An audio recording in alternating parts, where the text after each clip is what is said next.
Hi guys, मैं हूं Spardha and you are welcome back to my channel the inside wonder. So everyone, आज की video में मैं आपके साथ शेयर कर रही हूं मेरा मॉर्निंग किचन ब्लॉग और अभी मैं प्रिपेयर कर रही हूं दर्शन के लिए लंच।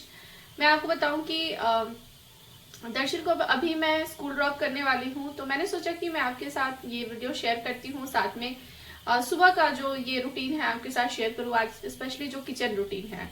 मैं आपको बताऊं कि इसके साथ में इस वीडियो में मैं आपके साथ कुछ खास शेयर करने वाली हूँ। जैसे कि खाना हम सभी के घर में बनता है, लेकिन कुछ इंग्रेडिएंट्स हम ऐसे इस्तेमाल कर सकते हैं जो कि हमारे हेल्थ इश्यूज को कंट्रोल करें।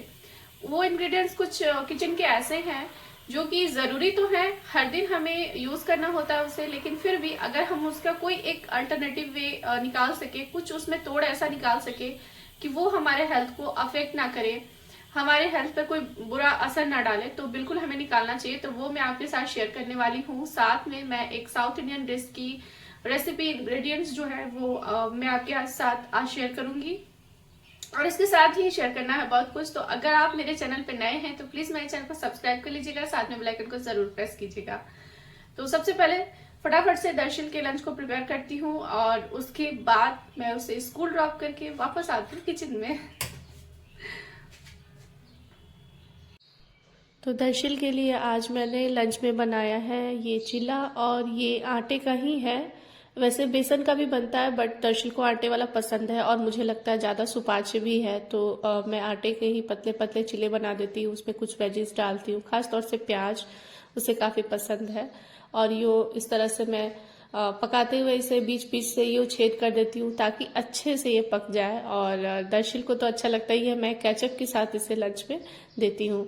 और कभी कभी ना दर्शन इसे पकौड़ी भी कहता है, क्योंकि वो पकौड़ी काफ़ी ज़्यादा पसंद करता है। और पकौड़ी अगर मैं रोज़ रोज़ बना के देने वाली हूँ उसे, तो वो मतलब उसके लिए हेल्थ के लिए सही नहीं रहेगा ना। मैं आ गई हूँ यहाँ पर भुजिया बना रही हूँ। आलू गोभी की भुजिया है, और गोभी जो है फूल गोभी वो मैंने मतलब काट लिया छोटे छोटे टुकड़ों में, और यहाँ पर मैं आलू को काट रही हूँ। ये जो चॉपर है वो मैं खास तौर से भुजिया कटिंग के लिए रखती हूँ। इसमें आप आलू को छील करके डालते जाइए और बड़ी ही आसानी से आप भुजिया को काट लेते हैं। और मुझे तो याद भी नहीं है कि लास्ट टाइम मैंने कब अपने हाथों से चाकू से भुजिया कटिंग करी थी। बड़ा ही आसान रहता है इससे। और इस तरह से मैं फ्रेंच फ्राइज भी बनाती हूँ, तो दर्शन को मैं लंच में देती हूँ, समटाइम्स उसे स्नैक्स के तौर पे देती हूँ शाम में। बहुत ही इजी है। ये चॉपर मेरे हस्बैंड लेकर के आए थे, उन्होंने ऑनलाइन ही ऑर्डर किया था। आई थिंक उन्होंने फेसबुक से इसका लिंक जो है वो लिया था। तो बड़ी ही आसानी से ये भुजिया को अच्छे से कट कर देता है। तो यहाँ पे मैं फटाफट से काम कर रही हूँ, एंड इसके बाद मैं बाकी कामों को भी करूँगी। सो एवरीवन, अभी मैं डोसा बैटर के लिए इंग्रेडिएंट्स जो है वो भिगोने जा रही हूँ, तो मैं आपके साथ भी उसे शेयर करती हूँ। इससे पहले मैंने आपके साथ इडली की रेसिपी पूरी कंप्लीट शेयर करी थी अपने मायके से, एंड आज मैं डोसा वाली रेसिपी आपके साथ not recipe ingredients he share कर रही हूँ, क्योंकि ये तो एक ब्लॉग है एंड आज तो भिगोंगी ही तो तुरंत तो बनता नहीं है ना। तो चलिए मैं आपके साथ शेयर करती हूँ कि हम क्या क्या भिगोते हैं, क्योंकि अमूमन डोसा बैटर को लेकर के चीजें जो है सामने आती है कि हमें उसमें क्या भिगोना चाहिए। कुछ लोग कहते हैं कि ये सिर्फ चावल से ही हो जाता है या फिर केवल उड़द दाल से ही होता है। तो चलिए मैं आपको बताती हूँ कि एग्जैक्टली होता क्या क्या है। जब भी हम भिगोते हैं तो कुछ अलग से कुछ चीजें होती है जो कि डोसा को क्रिस्पी और थोड़ा सा सुनहरा गोल्डन टच देने के लिए भिगोया जाता है साथ में। तो वो चलिए मैं आपके साथ शेयर करती हूँ। सो एवरीवन, ये है पूरी डोसा जो बैटर होने वाला उसके इंग्रेडिएंट्स है। तो देखिए कप यही है, एक ही कप आपको लेना है, या फिर आपको अदर कोई भी माप जो आपने बनाया हो तो एक ही चीज से आपको सारी चीजें मापनी है। मैं आपको बता दूं, इसी कप से मैंने 3 कप चावल यहाँ पर धुल लिए हैं। ये अरवा चावल होना चाहिए, एंड इसे अच्छे से आप साफ कर लीजिए। दूसरे वाले में मैंने तैयारी करी है, चावल को आपको सेपरेटली भिगोना है एंड अदर चीजों को सेपरेटली भिगोना है। इसी तरह से आपने क्या करना है, जब आपने इसे पीसना भी है तो सेपरेटली आप पीसे बाद में मिक्स करें। इसका एक रीजन होता है, मैं आपके साथ शेयर करूंगी। पहले आप देख लें कि 3 कप चावल ये है, तो 3 कप चावल में 1 कप जाएगी उड़द की दाल। ये उड़द की दाल बिना छिलके वाली है। तो ये 1 कप जाएगी। तो इस माप को आप समझ ले, 3 कप चावल रहेंगे तो 1 कप उड़द की दाल रहेगी, यानी कि 3:1 के रेशियो में ये जा रही है। उसके बाद हमने यहाँ पर 1 मुट्ठी के करीब चने की दाल भिगो देनी है। ये क्या होता है ना, ये क्रिस्पी लाती है, मतलब जो क्रिस्प आता है ना, तो ये चने की दाल से ही आता है। उसके बाद हमने क्या करना है, 1 चम्मच के करीब मेथी के दाने भी डालने हैं।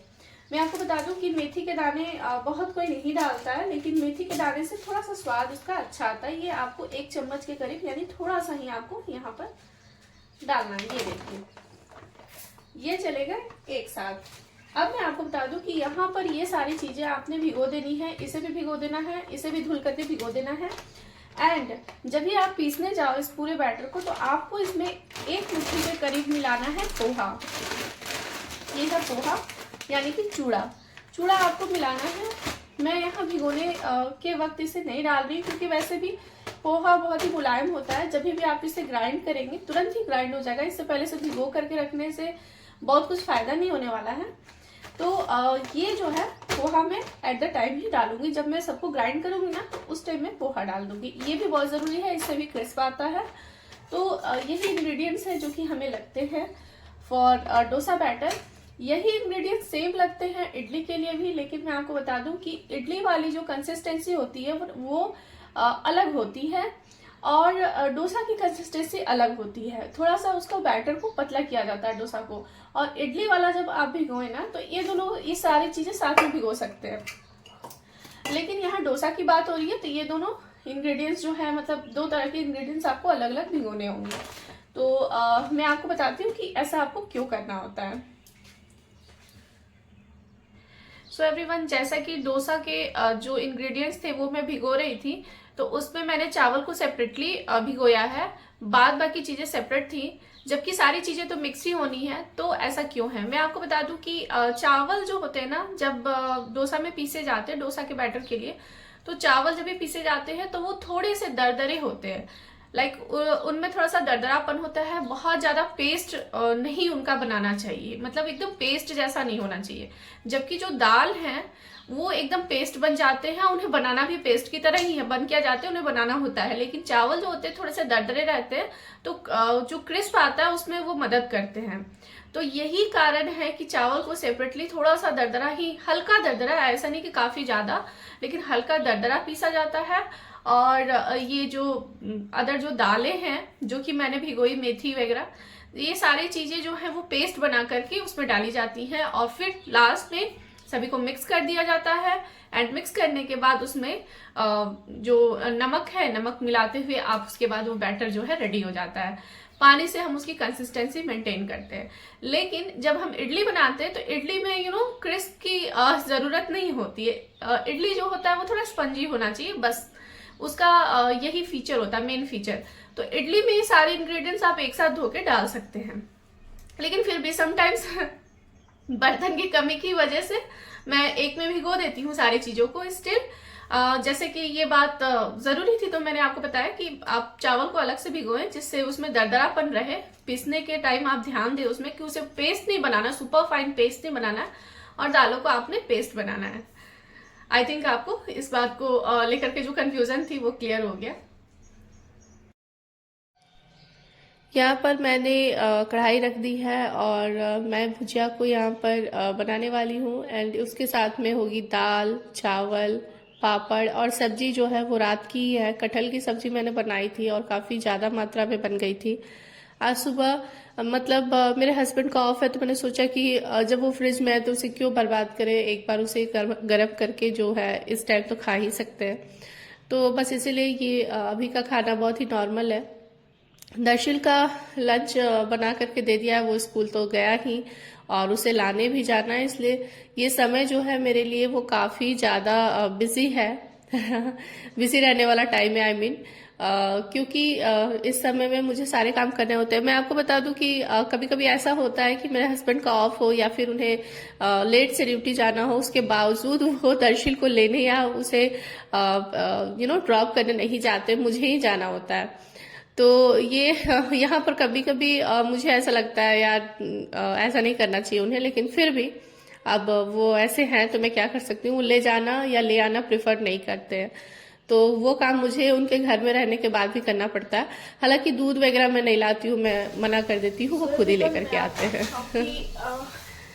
रिसेंटली हम लोगों ने यूज़ करना स्टार्ट किया है कैच का ये premium iodised pink rock salt. Pink salt है जो कि जैसे मैं आपको बता दूं कि जो भी हम सॉल्ट कॉमन घर में इस्तेमाल करते हैं ना, ये आप देख पा रहे होगे इससे, तो वो जो सॉल्ट है वो कहीं ना कहीं हम लोग के लिए नुकसानदायक है। उससे बेटर ऑप्शन होता है सेंधा नमक का, और उससे बेटर ऑप्शन है ये पिंक रॉक सॉल्ट। तो ये पहला ही पैक है जो कि मेरे हस्बैंड लेकर के आए हैं इस बार, तो हम लोग अभी यही इस्तेमाल कर रहे हैं। आप देख रहे होगे जब मैं भुजिया में नमक मिला रही होंगी तो आप देख रहे हो कलर कुछ अलग है। तो आई थिंक ये नमक आप भी इस्तेमाल करके एक बार ज़रूर देखिए। जब हमारे हेल्थ के लिए ये अच्छा है तो क्यों ना हम इसे अपनाएं, राइट। अगर आपके आसपास के स्टोर्स में अवेलेबल है तो बिल्कुल आप चेकआउट करिए एक बार। और इस मैंने कुछ यूट्यूबर्स को जो कि फूड यूट्यूबर्स हैं, लाइक जो कुकिंग वगैरह करते हैं, शेफ्स जो हैं, उन्हें भी रिकमेंड करते हुए सुना है।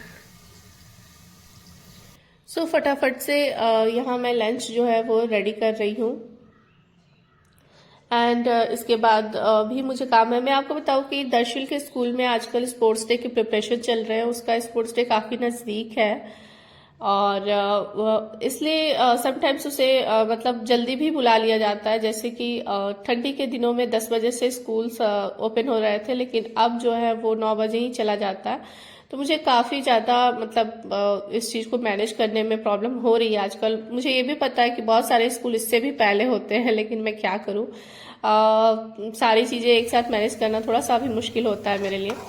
ये मुझे याद आया कि मलाई भी काफ़ी ज़्यादा स्टोर हो गई है, तो मैंने उसे सोचा कि मैं फटाफट से इसमें जो घी निकलता है वो भी मैं निकाल लूँ।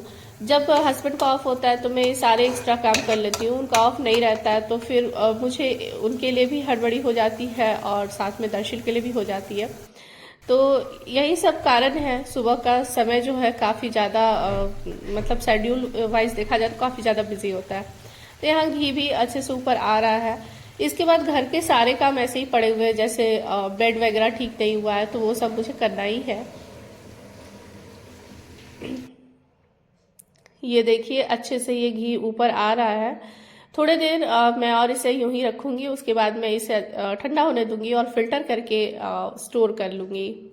नाउ मुझे लग गई है भूख, मैंने ब्रेकफास्ट नहीं किया था तो घर में था ब्रेड, तो मैंने ब्रेड जैम जो है वो खाना शुरू कर दिया। ब्रेड बड़े बड़े थे, 2 अगर ब्रेड चले जाए पेट में तो काफ़ी राहत मिलेगी। एंड इसके साथ साथ मैं देख रही हूँ अपनी विंडो से, जहाँ पर सामने के प्लॉट पे कोई घर बना रहा है, और मैं हमेशा देखती रहती हूँ। और मैं आपको बता रही हूँ कि वीडियो को लाइक, चैनल को सब्सक्राइब कीजिए ताकि मेरे को भी अच्छे खासे पैसे आए और मैं भी अपना घर बना सकूं, क्योंकि मुझे लगता है कि मेरा घर कब होगा। हालांकि मैं हमेशा विंडो पे देखती रहती हूँ कि घर बन रहा है तो मुझे बहुत ही अच्छा लगता है। एंड हर किसी का सपना होता है अपने घर का, वैसे भी यही मेरा भी सपना है कि मेरा अपना घर हो। नाउ जल्दी से मैंने ब्रेकफास्ट कर लिया। मेरे हस्बैंड ने कहा कि उनका जो है खाना वो निकाल दिया जाए, तो फिर मैं जल्दी जल्दी पापड़ तल के निकाल रही हूँ। उन्हें खाना मैं दे दूंगी सो दैट कि उन्हें जहां भी जाना होगा, आरओ वगैरह भी जाते हैं समटाइम्स, तो वो चले जाएंगे खा करके, और उसके बाद मैं निकलूंगी मतलब घर वगैरह ठीक करके मैं निकलूंगी दर्शन को लाने के लिए। तो ये काम जो है इधर का अच्छा खासा मैनेज हो जाता है। फिर दर्शिल आता है, फिर दर्शिल के साथ मतलब भी परेशानी होती है, उसे हाथ पैर धुलाओ, जल्दी कपड़े भी चेंज नहीं करता, आई मीन यूनिफॉर्म से वो घर वाले ड्रेस भी नहीं पहनना चाहता जल्दी। बहुत शैतानी करने लगा आजकल, तो क्या कहूँ, हर एक के घर में बच्चे अगर हैं तो ये कहानी बन ही जाती है। पर मैनेज करना चाहिए इसलिए क्योंकि जब हम अकेले रह रहे हैं, न्यूक्लियर फैमिली है, हमारे पास हेल्पिंग हैंड नहीं है, तो एनी हाउ हमें एक काम खुद ही करना है। बहानेबाजी का वहां पर कोई गुंजाइश नहीं है। इसके बाद मैं आ गई हूँ घर, और ये है मेरा यूट्यूब वाला किट, जहाँ मतलब जिसमें मैंने सारा मतलब सामान रखा है यूट्यूब से रिलेटेड। क्या क्या मैं गैजेट यूज करती हूँ यूट्यूब के लिए, मैं आपके साथ जरूर शेयर करूंगी वीडियो, क्योंकि कुछ लोगों के मन में होता है कि किस तरह से वीडियो शूट करते हैं, एडिट करते हैं, किन किन गैजेट्स की जरूरत पड़ती है, तो मैं आपके साथ वो शेयर करूंगी। उसके बाद मेरे हस्बैंड निकल रहे हैं बाहर, उन्होंने खाना खा लिया है। एंड आप देख सकते हो ड्रेसिंग टेबल के ऊपर में जितने सामान है ना गैदर हुए, वो सारे सामान नीचे होने चाहिए थे, लेकिन वो ऊपर क्यों है मैं आपको बता दूं। वो सारे सामान दर्शिल के कारण से ऊपर है। दर्शिल ऊपर तक पहुंच नहीं पाता, और नीचे अगर मैंने सामान रख ना दिए तो वो बस उन सारे सामानों का मतलब तोड़ फोड़ मचाए रहता है घर में, वो टूटने ही हैं, वो आपके सुरक्षित नहीं रह सकते सामान सारे। तो ये सारे सामान जो है मैं ऊपर ही रख देती हूँ, दर्शिल की पहुंच से बाहर है। और ये देखिए बेड पर कितने सारे टॉयज हैं। वो अब मैं बताऊं कि जो बेड वाला कबर्ड है ना, वो क्या करता है ना, टॉयज के घर बना देता है, उसमें सारे कपड़े निकाल करके बाहर कर देता है और उसमें उन्हें सुलाता है। तो ये सारी चीजें जो है मुझे मैनेज करनी ही पड़ती है, मैं क्या कहूँ। एंड ये लास्ट ईयर मैंने होली का टी शर्ट मंगवाया था दर्शिल के लिए, एंड लास्ट ईयर उसने यूज नहीं करा था, तो इस साल मैंने उसे निकाल दिया सो दैट कि वो यूज कर सके। होली आने वाली है तो होली के लिए भी हमें कुछ प्रिपरेशन जो है वो करनी ही है। एंड आपने देखा कि खाना बनाने के बाद घर भी मेस हुआ है, उसे भी करना है। एंड जल्दी जल्दी मैं कर रही हूँ, इसके बाद मुझे रेडी होकर के निकलना है दर्शिल को लाने के लिए भी। तो ये सारे जो काम होते हैं, मैं कहूँ कि सुबह सुबह कैसे होते हैं, मतलब जानिए कि माइक्रो सेकेंड का मतलब ये होता है वहां में। उस वक्त ऐसा लगता है कि माइक्रो सेकेंड के लिए भी अगर कोई समय मांगे कि मेरी बात सुन लो, तो आई थिंक मैं नहीं सुन पाऊंगी, क्योंकि मुझे अलग ही पड़ी होती है। तो ये है नाउ बहुत सारी चीजें हैं। अभी देखिए स्पोर्ट्स डे के प्रिपरेशन चल रहे हैं, मुझे ये भी चिंता लगी रहती है क्योंकि दर्शिल इतनी सुबह जाता है ना, वो सिर्फ बॉर्नविटा या फिर कॉम्प्लान वगैरह मैं हेल्थ ड्रिंक ही उसे दे पाती हूँ, और कुछ भी खाने के लिए देती हूँ वो खाना नहीं चाहता है। एंड लंच तो हालांकि आता है तो मैं लंच बॉक्स चेक करती हूँ तो लंच बॉक्स खत्म रहता है, और मैंने देखा है कि टीचर्स खिलाते भी हैं, लेकिन पता नहीं। और ये मैं आपको दिखा रही हूँ उसके स्पोर्ट्स डे का इन्विटेशन कार्ड जो हम पेरेंट्स को मिला है। एंड मैं तो अभी सोच भी नहीं पा रही कि इतना छोटा बच्चा क्या मतलब स्पोर्ट्स के लिए प्रिपेयर करेगा खुद को, बट क्या कर सकते हैं। कुछ कुछ चीजों में बच्चों को शुरुआत से ही ढालनी पड़ती है सो दैट कि वो बड़े हों तो चीजों को अचानक से ना देखें। और मैं बताऊं कि हम लोग इस बात पे भी विचार कर रहे हैं कि दर्शिल जो है इसी स्कूल में पढ़ेगा या फिर दर्शिल के लिए स्कूल चेंज किया जाए। हालांकि इस स्कूल को मैंने सिर्फ प्ले के लिए ही प्रिफर किया था। मैंने जब ये सीख लिया कि यहाँ पर बच्चे जो है वो सुरक्षित है, बच्चों को बड़े ही प्यार से हैंडल किया जा सकता है, क्योंकि बच्चे अभी जब स्कूल नहीं जाते, अचानक से उन्हें आप फर्स्ट टाइम स्कूल के लिए ले जाना तो रोने लगते हैं। ऐसे में बहुत ही ज्यादा मतलब ये एक पेरेंट्स के लिए डिस्टर्बिंग एलिमेंट होता है कि उनका बच्चा कैसे सेटल करेगा स्कूल के एनवायरनमेंट में। तो मैंने इसे प्ले के तौर पे ही देखा था। नाउ अब मैं सोच रही हूँ कि हालांकि इसमें अपर केजी तक भी क्लासेस हैं, तो मैं सोच रही हूँ कि मैं इसे इसी स्कूल में रहने दूं या फिर दूसरे स्कूल में प्रिफर करूं। एंड यहाँ पर मैं रेडी हो रही हूँ। आफ्टर दिस पूरा मैस ठीक करने के बाद मैं रेडी हो रही हूँ, क्योंकि मुझे दर्शिल को लाने जाना है। मेरे हस्बैंड निकल चुके हैं घर से। तो ये सारी चीजें जो है सुबह के वक्त मुझे मैनेज करनी होती है। आपने देखा कि किस तरह से पूरा जो रूटीन रहता है वो इतना ज्यादा बिजी रहता है कि एक जरा सा भी समय नहीं मिलता है। तो क्या कर सकते हैं, फिलहाल तो मुझे यही लगता है कि चलो ठीक है, अभी दर्शिल छोटा है तो परेशानी है, धीरे धीरे वो बड़ा होगा, थोड़ा समझदार हो जाएगा, तो जैसे इतना मेस उसने घर में फैला रखा था ना, कर रखा था, वो नहीं करेगा। एंड इसके बाद हो सकता है कि अदर चीजें भी वो समझने लगे। सो एवरीवन, अब हम जा रहे हैं दर्शिल को लाने के लिए, क्योंकि मेरे हस्बैंड निकल गए आई थिंक। उन्हें जाना था आरो, तो हम नहीं जा रहे, मैं जा रही हूँ। एंड दर्शिल को लाने का समय हो गया है, घर का भी लगभग सारा काम हो गया है। तो दर्शिल आएगा एंड उसे खाना पीना खिलाना, देर आफ्टर फिर थोड़ा आराम करेगा। आजकल स्पोर्ट्स प्रैक्टिस की वजह से काफ़ी लंबा ड्यूरेशन स्कूल का हो गया है, तो मुझे कहीं के अच्छा नहीं लगता है ये बात, पर क्या कर सकते हैं। आई होप कि आपने इस वीडियो को एंजॉय किया। मिलते हैं हमारे नेक्स्ट वीडियो में, तब तक के लिए बाय बाय।